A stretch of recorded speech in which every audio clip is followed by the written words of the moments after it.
All right, I don't know what happened. It said it was ended by the host, but is everyone still here? Do you hear me? We hear you. All right, then let me try one more time to reshare the screen. Sorry about that.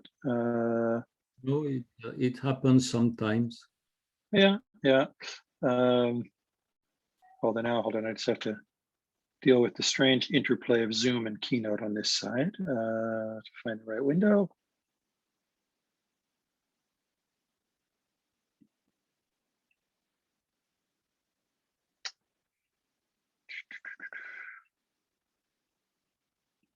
That looks better. Yeah, perfect. All right, are we back in? Yes.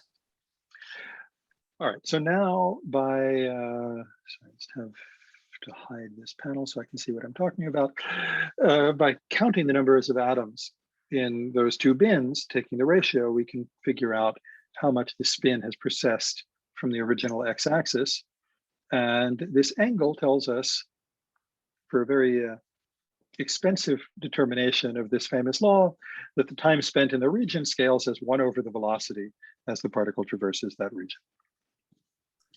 If we now add the barrier, what we see is there's a transmitted cloud that moves to the right, reflected cloud that moves to the left. You might also notice there's some distortion here.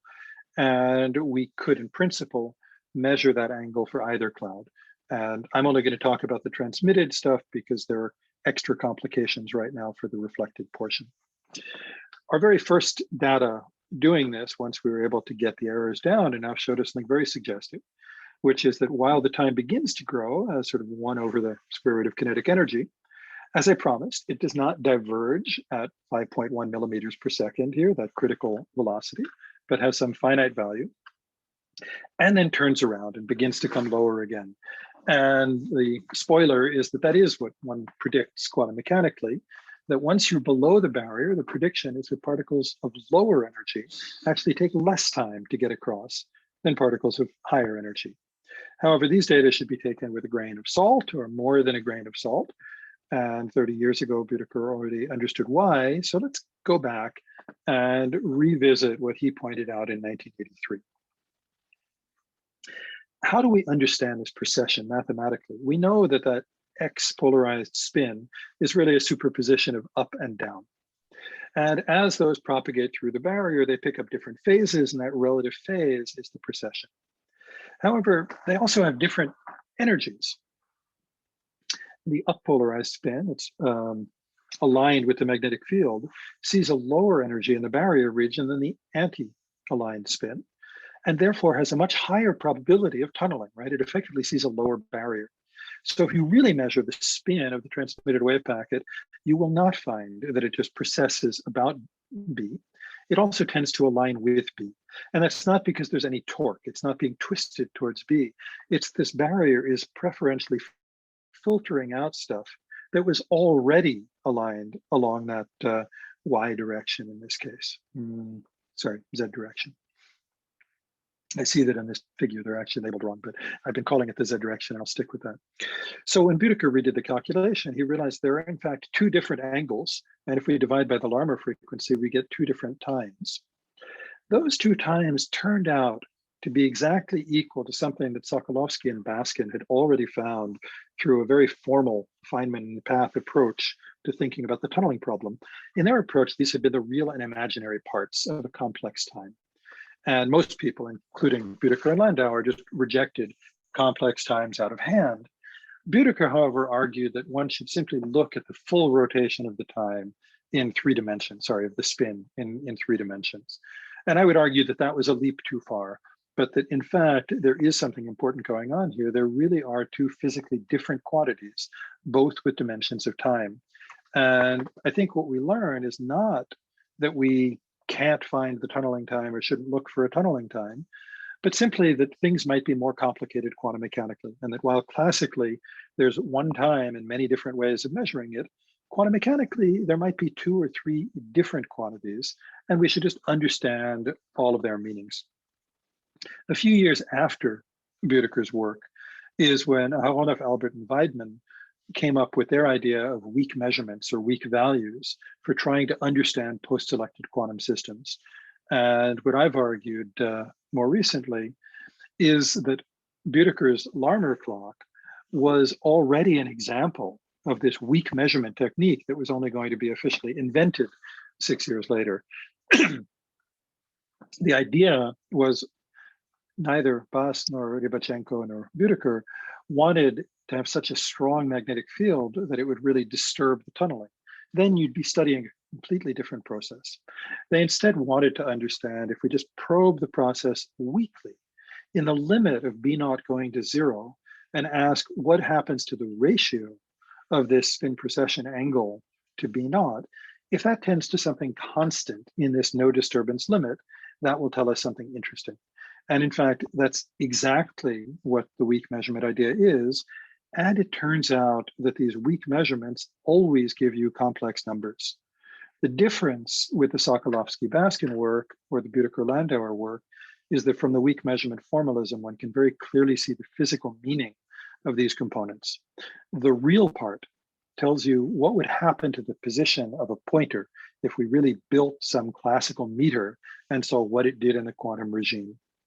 The imaginary part teaches us that in addition to a shift in the position of the pointer, right, where does the clock hand point, there's a shift in the momentum and the conjugate variable. And that's what we're seeing here.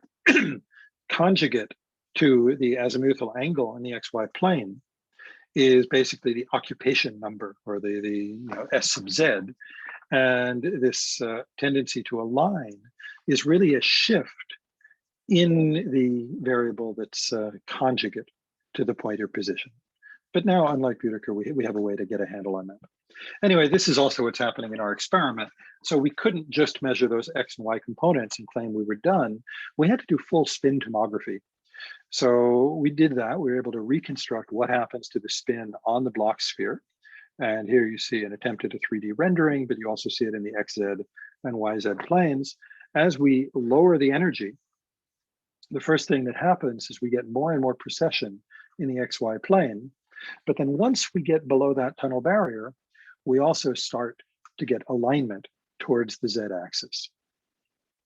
And that means we can extract both of these times, that in-plane precession that we all originally wanted, that goes up and maybe begins to come back down, but also the out-of-plane angle, this imaginary part of the time, which should only begin to grow once we're into this quantum regime. And for those of you who are really interested in the details later on, I'll be happy to talk about these very busy plots. But I think for now, let me just say, that's the message of this plot. We now have more recent data that's on the archive, but not yet published, where we were able to go further below the tunnel barrier. We were able to guarantee that more of the atoms were tunneling. We were able to remove a lot of systematics. And if you look at the red points now, as we go further and further below the barrier, you can very clearly see that that real time is getting smaller and smaller. And if you compare the blue and the red points,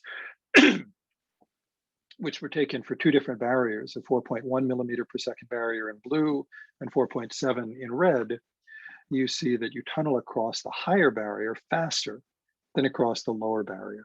So those are two of the really striking predictions about tunneling times, but they really are standard predictions from quantum mechanics. So this was an exciting result for us. I personally had been thinking about doing experiments like this for over 20 years, but this is really just a first step. It allows us to begin asking about the history of these particles. But to me, what'll be really interesting is to ask not just how much time do they take, but where do they spend their time? And in particular, do transmitted particles and reflected particles spend their time in different ways in different places? This was one of the things that was really controversial in the 1980s. A number of people wrote papers saying, well, there should be some transmission time and some reflection time. And if I take the weighted average of the two, I should just get what we'd call the dwell time, basically the integral of psi squared over the barrier region. And there were other researchers who said you have no reason to expect that, no reason to even hope to define such times, because you want to ask two different questions. You want to ask, where is the particle now? Where is it in the barrier region? And is it going to be transmitted or reflected at the end of the day? And those correspond to two non-commuting observables. You simply don't have the right to ask both of those questions simultaneously. So my argument, or I should say Aharonov and his group's argument, is that in fact there are ways to ask those questions, to ask what is the probability for a particle to be in the barrier now, given that I only look at the particles that eventually are going to be transmitted.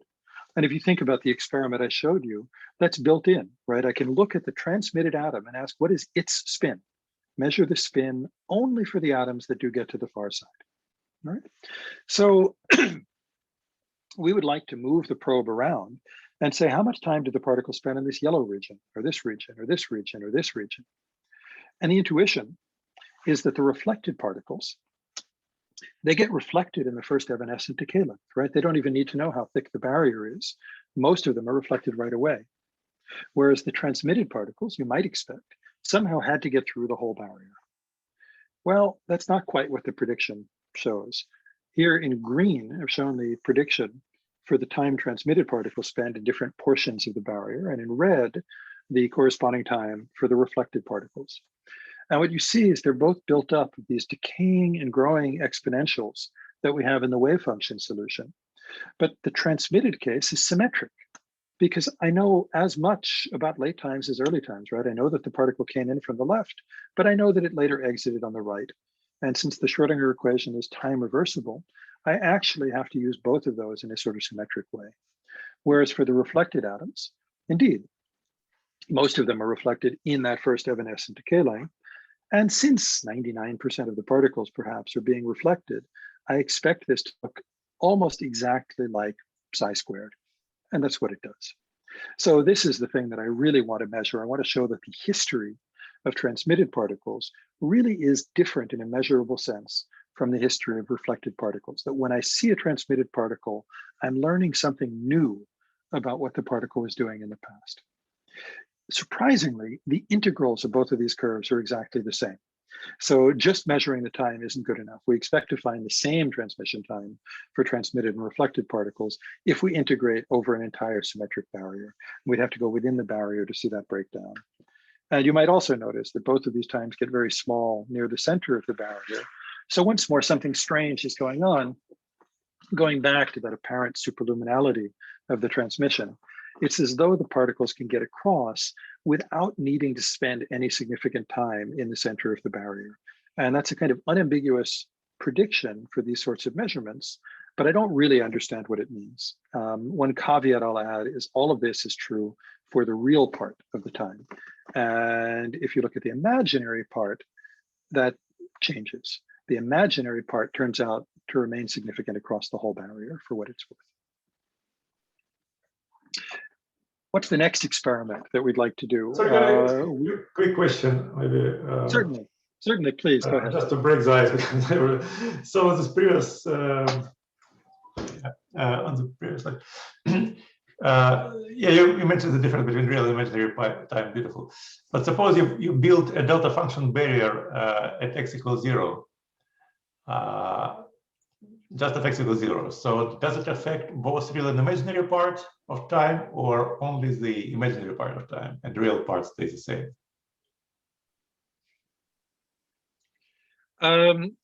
It's a slightly confusing question that I'd actually like to write down equations for to think about.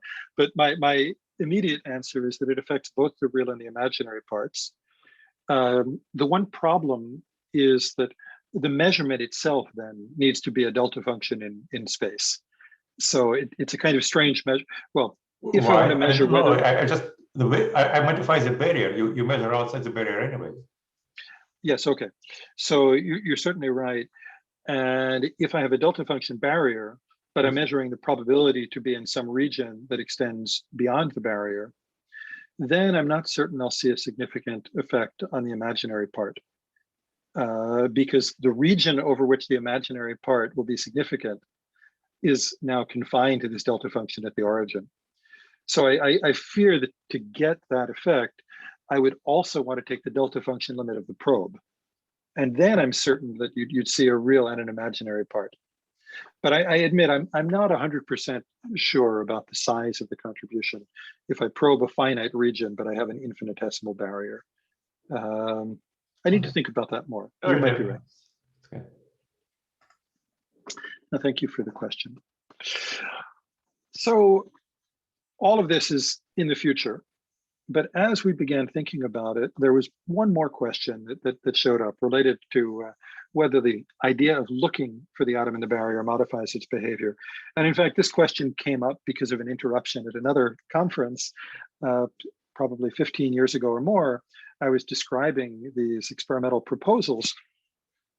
And I said, well, obviously, when we measure whether or not the particle is in the barrier, we want to do that weakly, because otherwise we would just collapse the particle and we wouldn't be studying tunneling anymore. And Bill Phillips interrupted me to ask about what would actually happen if you made a strong measurement. If, for instance, I had a particle tunneling through a rectangular barrier, and I sent some probe light towards the barrier, so that if the particle was in the barrier region, I might get a scattered photon on the screen and be able to conclude with certainty that particle was inside the barrier. And my argument was, well, if you did that, then as soon as you see that photon on the screen, you collapse the particle. I don't really like collapse, but the picture works. Whatever you do, it's equivalent to collapsing the particle so that it's now localized in the barrier region, which automatically means that it has energy greater than U naught. There is no localized wave packet with energy less than the local potential energy. So you're no longer studying tunneling. As soon as you've done that, the particle can just roll over the rest of the barrier. And Bill asked me a lot about how it was possible, where that energy came from. And recently, my student David has done a lot of theory about that. We hope to submit a theory paper soon, and not long after that, do the experiment with any luck. But here is the way we began thinking about it. Imagine if instead of doing this weak Larmor rotation, I could just do a strong Larmor rotation, do a pi rotation of the spin. Then, whenever I saw that spin flipped particle, I would know it had been inside that yellow probe. And you would expect this to enhance the transmission of particles through the barrier, because if the barrier were extremely long, so that I had negligible transmission in the absence of any measurement, but I did a measurement in the first exponential decay length, I would see some significant fraction of particles in that region. And whenever I saw them, I'd give them enough energy to roll across the rest of the barrier. Now, our problem is we can't really do that pi pulse at the entrance. In particular, I don't know how long the particles are spending there. That was the beginning of our entire difficulty. But it occurred to us, what if you do a weak measurement? I have a weak magnetic field here indicated in yellow, and the particles that are in that region precessed by some small angle. But now I filter only the particles along minus x, the particles with spin along minus x. The idea is if a particle was not in the yellow region, its spin is still along the x direction, and I discard it when I do this filtering. So by doing the filtering, I'm keeping only some subset of the particles that were in that barrier region. And I should therefore see the effects of collapse. Any particle I see along minus x must have been in the barrier region, and I expected it would therefore see an enhanced transmission probability, which we would probe by just looking at the ratio of transmitted probability and reflected particles probabilities for this particular spin component. Easy enough to calculate. However, clear problem here, which is that if that probe is time independent, energy is conserved, and there's no way I'm going to give the particle any extra energy. This was borne out by my students' simulations. Over here, what he's plotted was as a function of the probe position, that's the horizontal axis, within a 2-micron barrier, we're looking at the ratio of the transmission to reflection probability, given that the particle has its spin at minus x. Now, I had hoped that these would become equal once you collapse the particle to have high enough energy to transmit, which would be indicated by this horizontal black line, right, 10 to the 0. Instead, he found something very interesting, which is an exponential dependence on position. And the exponent just looks like kappa x, as you might expect. What it shows, in other words, is that the particle still is exponentially prohibited, so to speak, from getting to the far side of the barrier. But whichever side my probe is closer to, the particle is then more likely to leak out of that side. If my probe is on the left, the particle is most likely to show up on the left. If my probe is on the right, the particle is most likely to come out on the right. And what we realized is that although this probe has determined that the particle was at this position in the barrier at some point in time, it's not projecting it onto the state of being in the barrier right now. In fact, it's simply not a rank 1 projection operator. It's an integral over all times of different projection operators. And that just doesn't have the same effect. If that sounds a little complicated, that's all right. I won't go into the details there. Instead, we modified the simulation so that we could turn a probe on and off at some region. And what David found is that for a slow or time-independent probe, we see this exponential dependence. The particle is always more likely to come out closer to wherever the probe is. Once the probe is pulsed on very quickly, we do in fact find that across most of the barrier, there's a 50% chance of transmission and 50% chance of reflection. So for a short enough probe, you give the particle energy and just enough energy that it's equally likely to be transmitted or reflected. And it's actually relatively easy analytically to solve this problem, either for a probe that's a delta function in time or one that's on continuously. The transition, I don't know how to do analytically. And instead, from these simulations, we're now trying to extract what is the characteristic timescale that you have to be faster than in order to be certain that the particle is in the barrier now.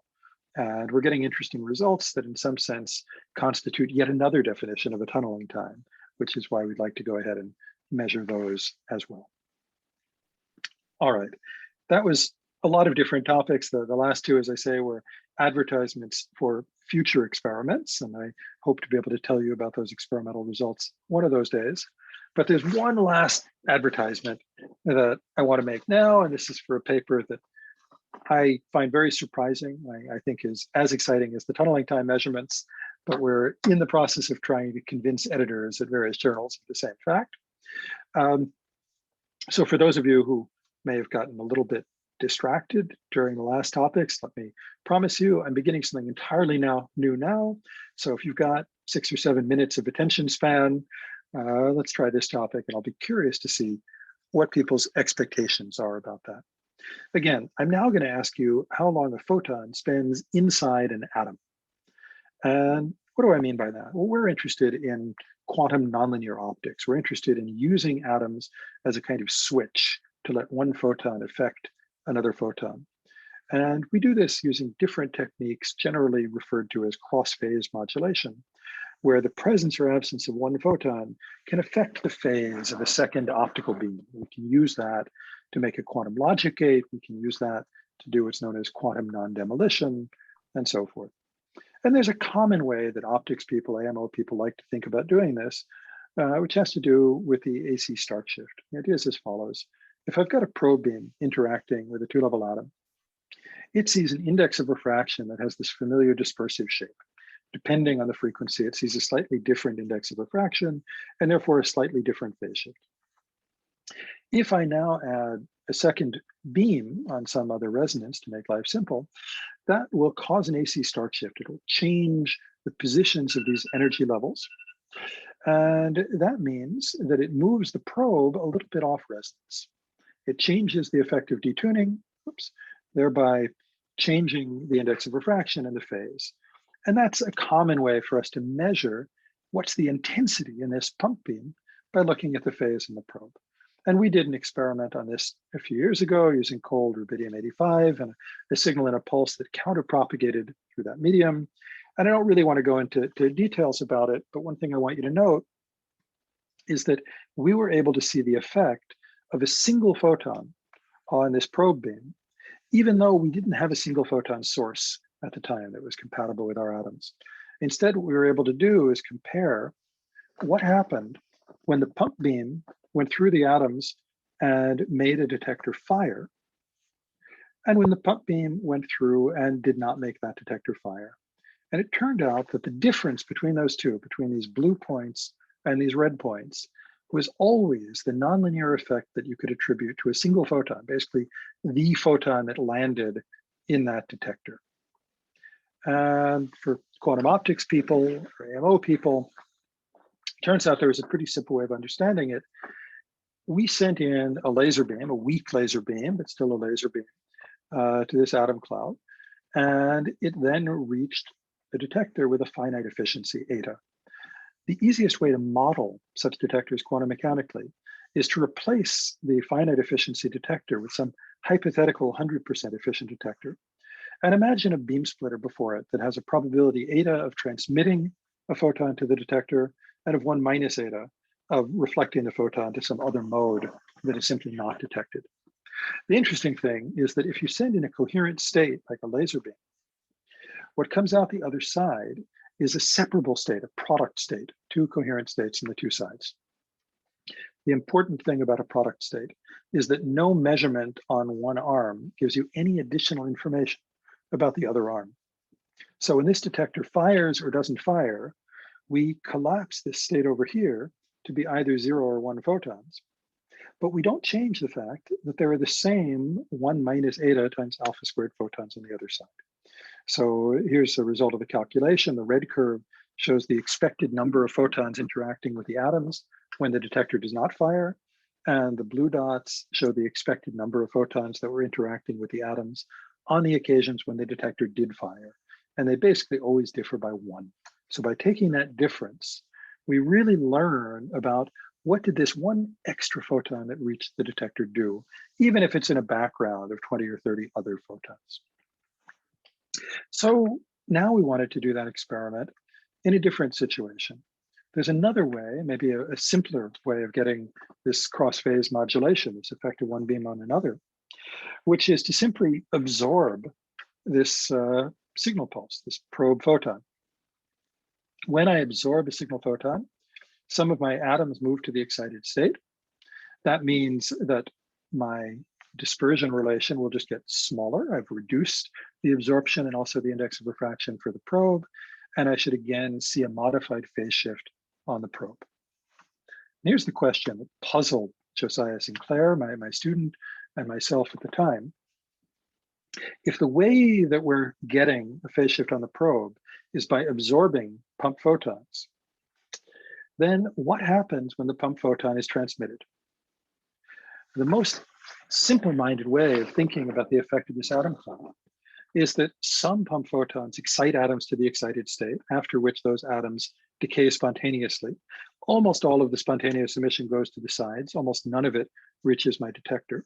So if I look, if I look at what reaches the detector down here at the bottom, we expected that we would be looking at the cases where the photon never excited an atom. And therefore, if we did this measurement of what happens to the probe beam, we would find that the probe beam only experiences a phase shift when the pump photons excite atoms to the excited state. And therefore, there's no additional phase shift from the cases where the photon detector goes click. Well, this is the experiment that Josiah and Daniela carried out. And again, I just want to advertise it, so I won't go into all of the details, but we had our signaling probe beams counterpropagating through a cold atom cloud. We had measured the phase shift on the probe, and we looked at the difference between the phase shift when our detector didn't fire and when it did fire.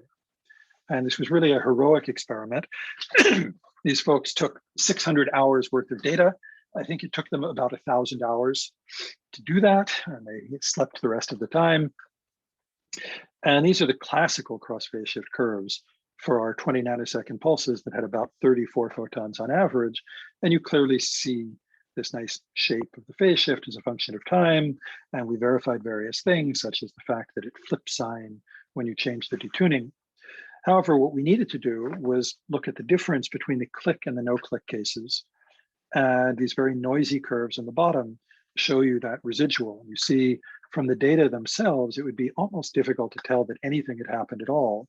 But given the information from above of the shape of these curves, we're able to pretty convincingly extract what is the amplitude of that extra single photon phase shift for different input intensities, different detunings, so on and so forth. And we combined all that data. We found that there was certainly a very clear phase shift by several standard deviations from the additional transmitted photon.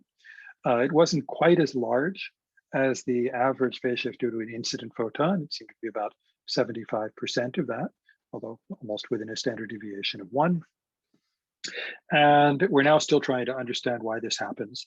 We're working with Howard Wiseman on some theory that I think may explain it, although it still makes other surprising predictions, and we're going to have to improve the experiment to test those predictions as well. But it turns out that for large bandwidths, as we used in this experiment, and large OD, there's a good reason, even a good semi-classical reason, to expect that a large number of atoms get excited and then re-emit into the forward mode, even in the absence of stimulated emission. That's the important thing, even for a single photon. However, the semi-classical model is incapable of really predicting the results for an experiment like ours, because in the end, we're probing the entanglement between two optical beams. So you really need some fully quantum treatment to understand how long does a photon spend as an excited atom before being transmitted. And as far as we can tell, no one has fully done that quantum treatment before. So we're looking forward to completing the theory. And also, as I say, getting more than just this one brown data point to find out how long photons spend inside atoms. So again, that was a whole lot of advertisements to remind you what I tried to show you. We were able, first of all, to measure both the real and the imaginary parts of the tunneling time, very clearly show their different physical meanings. I didn't give you the numbers when I showed you those curves, but for our 1.3 micron barrier, we find that the tunneling time is about 0.6 milliseconds, certainly not consistent with 0, as suggested by some of the out-of-clock measurements. This is consistent with the characteristic velocities, though, in our experiments, right, where things are moving on the order of a few millimeters per second. Soon, we expect to be able to measure this both for transmitted and reflected particles, and hopefully to narrow in on different regions within the barrier to really demonstrate that transmitted and reflected particles have different histories. We'll move from there to studying collapse, and in parallel continue studying these questions about how long resonant photons spend trapped inside atoms. So thank you very much for your patience, and I'll be very happy to answer any questions that you have. Thank you very much, Ephraim, for this wonderful talk. Very stimulating for our understanding of quantum mechanics. The floor is now open for questions. Probably the best thing is that you unmute yourself and directly ask your question. Hello, thank you for a beautiful talk. I would like to ask you if you could please go back to the ABC box with which you started your talk and try to convince us how to think of that quantum mechanically. Hopefully you can also give us, maybe you can think with beam splitters or with a 3-level atom. I don't know how you think about it, so maybe that will help. Thank you. I kind of wish I were giving the talk on my iPad, or at least had it with me so I could sketch for you quickly, because I don't have a slide prepared. But indeed, I can probably still try to annotate here if I can find the right control. You can do this with beam splitters. And with my students, Kevin Resch and Jeff Lundin, I did that many years ago, implementation of what we call the 3-box problem. So here is an interferometer, one beam coming in, and 3, 4 beam splitters, maybe 3 beam splitters and a bunch of mirrors. So the idea is there are 3 different paths, A, B, and C, that the photon could take to get out here. And of course, there are also 3 other outputs. The photon could get out there or there, but what we're doing is we're looking at one post-selection. This was a slightly different problem where we prepared A plus B plus C, and we post-selected on A plus B minus C, which is an even stranger result, and the one that Aharonov and his crowd were interested in. When I say there's a physically meaningful sense in which this particle was definitely in B, what I mean is that if we coupled B to some pointer, we had something that could measure the passage of a photon over here. And then we looked at the shift of that pointer only on the cases where we saw B plus C. I guess there's actually, I can modify this curve to do exactly that. If we sent in, oops, sorry about that. Just have to find the pen again, there it is. If we sent something in so that it went to A plus B, and then we did a post-selection and looked only for what was in B plus C. So we have a detector here. Then what we would find is that if we had a measuring device over here, every single particle that came in here in the A plus B path and came out here in the B plus C path would create a shift on that pointer. And if we had other pointers that we coupled to the A path and to the C path, we would find that on those cases, those didn't shift at all. And I think in this interferometer case, it's pretty clear. The only way to get from the input to the output was to go through B. In the more interesting case, the A plus B plus C and A plus B minus C, it's very different. In fact, it turns out there are two different pointers that would experience plus 100% shifts. So you can ask how you would make that pointer. One example is to use a cross-phase modulation, to use a second optical beam as a kind of quantum non-demolition measurement. And with Mateen Halaji a few years ago, we did exactly that. We modified that other nonlinear optics experiment to add an interferometer to it. And in that case, we were able to show that a single photon propagating through the interferometer seemed to have the effect of 8 photons, again, because of these odd weak measurement results.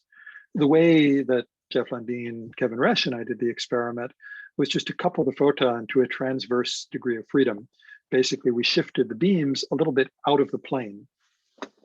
And then by measuring the vertical displacement of the photons or of the beams, we could define a quantity that we interpreted as the amount of time spent going through one path or the other. That's what I mean when I say that it is experimentally well-defined. In terms of... I have a question. Sorry? So just to complete my original question. So you said something which is key. Those meters there are quantum. Of course, if you would make classical meters, the experiment won't work because you're essentially collapsing before the second measurement, the B plus C measurement. But can't you think that when you actually do the B plus C measurement, you're post-selecting, and when you post-select, you not only post-select the previous path, but also the pointers themselves, and that's why you found them? In that way, I don't need to worry myself with what actually happened. I can say what actually happened was the superposition, and I'm post-selecting by measuring. I think I'll just say that the interpretation of these weak measurements is indeed a very controversial issue, and you're right to ask questions about it. I happen to think this is the natural way to define what would we say is happening to a subensemble. We would imagine coupling it to a measuring device, making that measurement device as weak as possible so as not to disturb the system, and then just trust whatever comes out. But there are a lot of people who are disturbed by these results, understandably, and interpret it differently. I would say the post-selection on the pointer really amounts to this post-selection on the conjugate variable, because if you look at the von Neumann coupling Hamiltonian that allows the system and the pointer to interact, the only pointer, the only pointer observable that shows up in that Hamiltonian is the momentum. And therefore, by doing a post-selection, you're directly probing the momentum of the pointer and not the position of the pointer. That's why I argue that the imaginary part of the weak value, the thing that tells you the momentum shift of the pointer, is telling you about the measurement back action, is telling you about that post-selection. But the real part, I think, should only be interpreted as really describing how long the particle spent in the region or whatever observable you were measuring. But I agree with you that that's a particular interpretation, and it does deserve debate and discussion. Thank you very much. Other questions?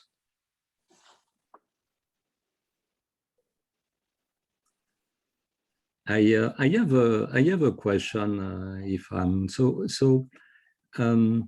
so I have actually two questions. The first one is concerning this faster than the speed of light inside the tunneling barrier. After all, aren't we learning in quantum electrodynamics in the Feynman path integral formulation that we should sum over all diagrams, even those in which the particles go faster than light? There's no such restriction, and they go faster than light. They go at let's say photons go at the speed of light for the most probable path, but you sum over all path, don't you? So you've been able to select in your experiments those particular disfavored paths that are not classical, but there's nothing that prevents them from happening in the more let's say Feynman path interpretation. Mm-hmm. Yeah, that's an interesting question about the Feynman path interpretation. And I think, you know, if we were back in the 1980s and didn't have any of these other results, and you told me that, I'd be asking myself, indeed, is this superluminal appearance of the peak really just a signature of the causality violating pieces in the Feynman propagator or something like that? However, the reality is we don't need such an exotic explanation. We can understand this propagation perfectly with a causal Green's function that satisfies the Kramers-Kronig relations. And the things that we're plotting here are perfectly causal. The field at the output at any given time is the sum only of retarded fields. So although you're right, we don't need that as the explanation. And I would say that the paths we're looking at are still dominated by perfectly causally retarded parts of the propagator. Mm-hmm. My other question was that if I understand correctly the general direction of your work, you are trying to find in this very let's say experiments that question the foundations of quantum mechanics. You're trying to actually find some kind of heuristic argument for getting the results. So what do you answer to people who say, shut up and calculate? What do you answer? What do you tell them? Because in every situation, we have a perfectly clear formalism which tell you what what should the result be, and you don't have to believe in anything or to think even about what you're doing. You just turn the crank and you predict what you should observe. So what do you answer to these people? I share your viewpoint, but I'm trying to. The leading question. No, and I love the question. And there are multiple answers. One is, I firmly believe that we make progress in physics by having some understanding, some intuition that leads us to pose new questions, try new experiments, think about new things, come up with better ways of doing them. So I think even in cases where we know exactly how to calculate what's going to happen, learning different ways of thinking about the same thing can often be fruitful. So I personally am attracted to the foundations of quantum mechanics for that reason. Not everyone needs to be, and I understand that. But I also think in tunneling in particular, this was kind of the problem for a while in the 80s. People started to say, oh, each experiment people devise, it just has a different result. So if you do a different result, a different measurement, different experiment, we should just do the full quantum mechanical many-body calculation for everything in your measurement device. And I think we know that often becomes intractable. We always use simplified treatments to understand, especially many-body systems. And I think what we've seen in tunneling is there are not an infinite number of different tunneling times where every new experiment must be modeled directly. There's a finite class of different measurements, and we can understand, finite number of classes of measurements, and we can understand which kinds of measurements yield which kinds of results. So having this unifying picture and saying there's a simple formula to calculate what every measurement that looks like a von Neumann Hamiltonian is going to do. And if you design a new experiment, but I see it falls into that class, I already know the answer. I think that's extremely powerful. That's a big part of what we're doing here. But I'll also say that I'm not driven only by quantum foundations, and in particular, this second experiment on the absorption of photons. Those are experiments that we really began precisely to learn how to build new quantum technologies and new logic gates. And it was while thinking about them and comparing different kinds of nonlinearities that we originally just wanted to show why a particular kind of nonlinearity would not be useful technologically. And we were completely surprised by our result. And yes, because I'm used to thinking about these questions, we then took that perspective of quantum histories and weak measurements. But I think it really goes to show that more and more with these modern quantum systems, where we can control and post-select individual quantum systems, asking about post-selected states just becomes natural. And the right understanding of these systems is going to push us more and more to look for this way of thinking about it. I think anyone doing these experiments would have asked, when the photon is transmitted, can I ask whether or not it got absorbed by an atom first and re-emitted, or whether I know that it went through the atom cloud without ever being absorbed? The fact is, it's only in recent years that we can do experiments that probe that. But now that we can, we need the formalism to answer it. Thank you very much. Are there other questions? I don't see any raised hands or hear any questions.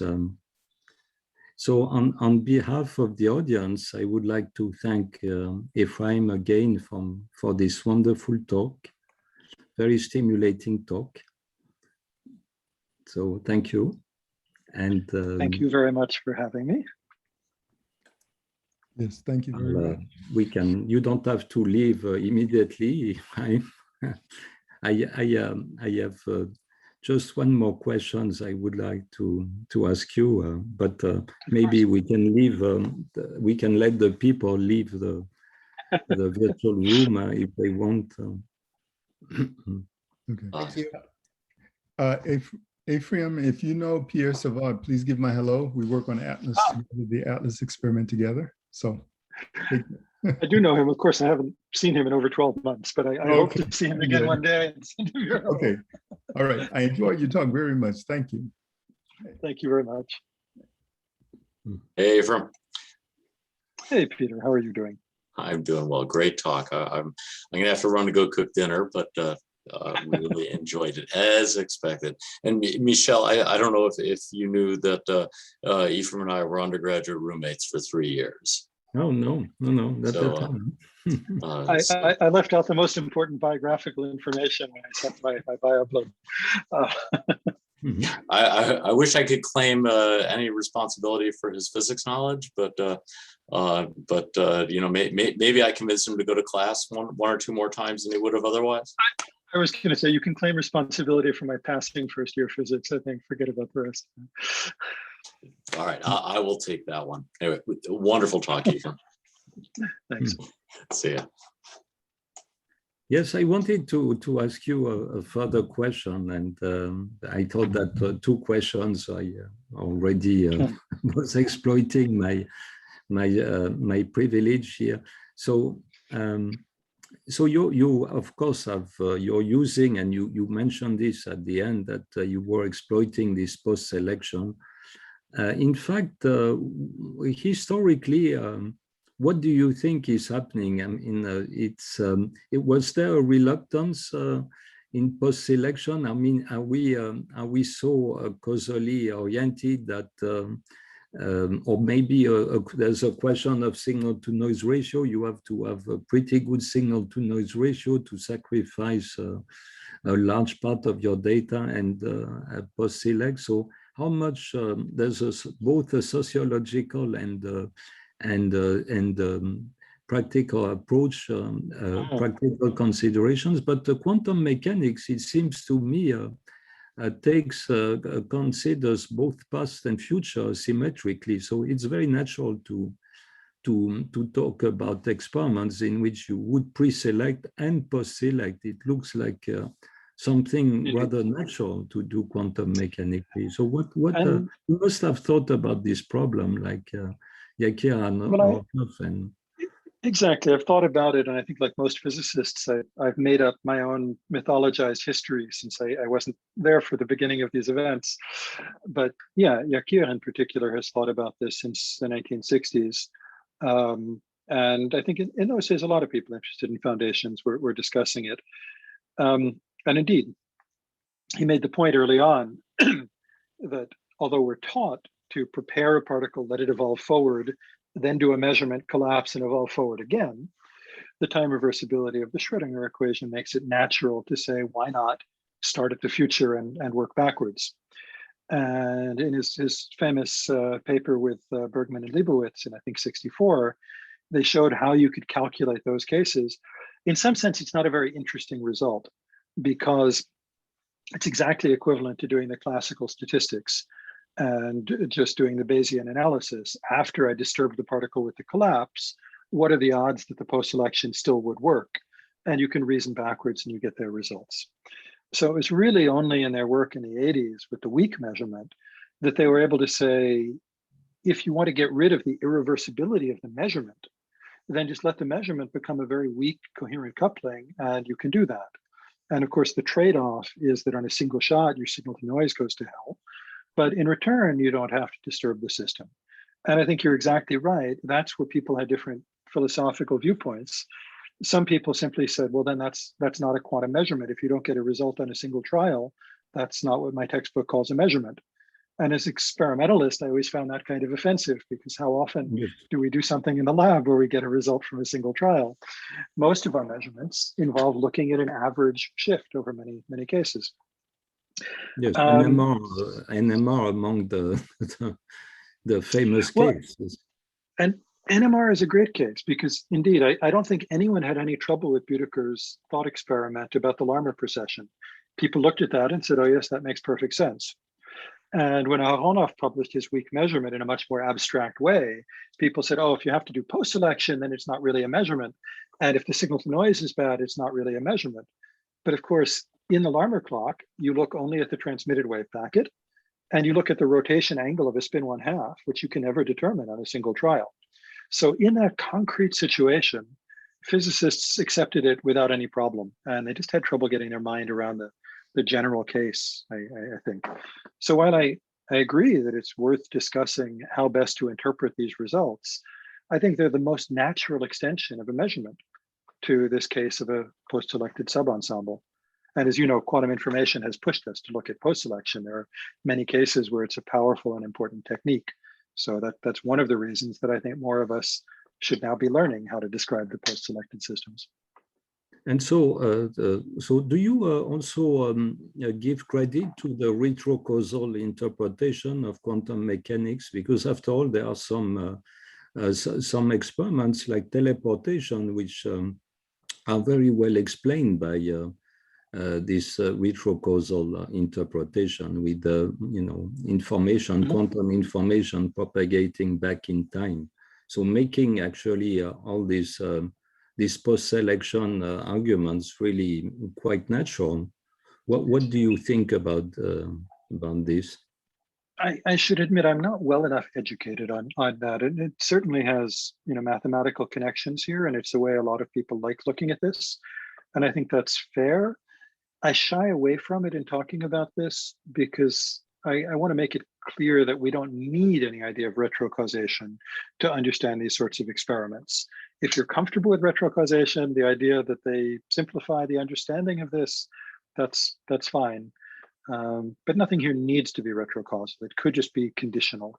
In some sense, I'm asking, what's the probability of seeing a particle here now, given that I only pay attention to cases where it shows up somewhere later? And you could instead take the viewpoint that we're living in a universe where the particle does show up somewhere in the future, and that future boundary condition is already affecting what we observe in the present, but it's not the only interpretation. It's not required by this formalism. Yes, the reason why I'm asking this is that you defended very well this the heuristic point of view, that we need actually we need stories to invent new experiments. We cannot just the mathematical apparatus that given a situation gives you the output, a crank, is not of much help if you want to invent some new effect or think about new experiments. You need this kind of representation. You need some kind of heuristic thinking that goes beyond you want to develop some intuition, even if it's in a relatively small class of experiments, because you just you need to have a good idea in advance whether the situation, this new situation, is interesting or not. You don't want to do the calculation. So I really appreciated your defense of heuristic concept in quantum mechanics. I'm glad, and I may steal your line, we need stories. I think that's a beautiful way to put it. We need stories. On that note, Carlton Caves told me that the problem with stories in quantum mechanics is that you can give a very good stories to go from A to B and a good story from B to C. But when you go back to A, usually you find that your stories tend to be inconsistent. They are excellent from going from one point to another. But as soon as you loop around, you find that they are not quite all consistent. But that I think that doesn't remove the interest of the stories. I don't think we should worry too much about being across the board for all possible experiments to be fully consistent in this story. I mean, it's part of the charm of quantum physics, actually, that these stories are not all completely consistent. I see that there are other people, and are they listening, or do they want to add something? No, they don't react. And, they just want to be flies on the wall. It's a nice advantage of the Zoom meetings, I suppose. Mm-hmm.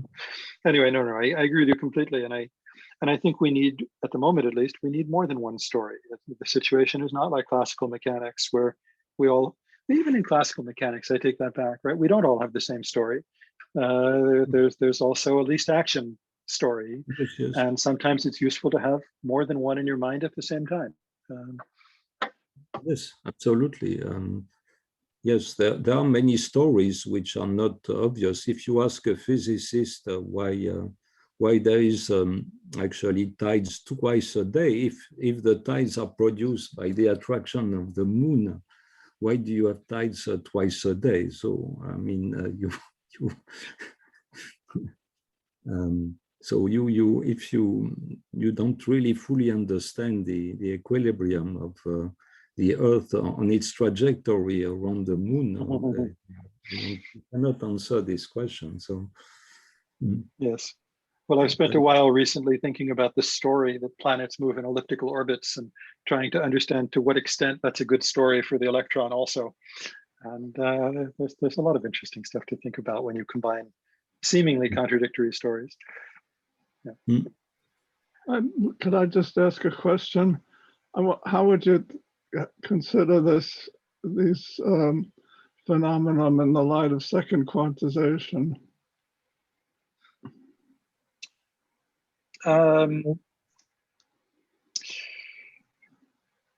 Nothing really changes in the photon case, as long as we're in quantum optics. We're used to working in a regime where photon number is conserved. So basically, it's the mode function that's obeying this superluminal propagation, and nothing more interesting really happens that I can think of with the dynamics and second quantization.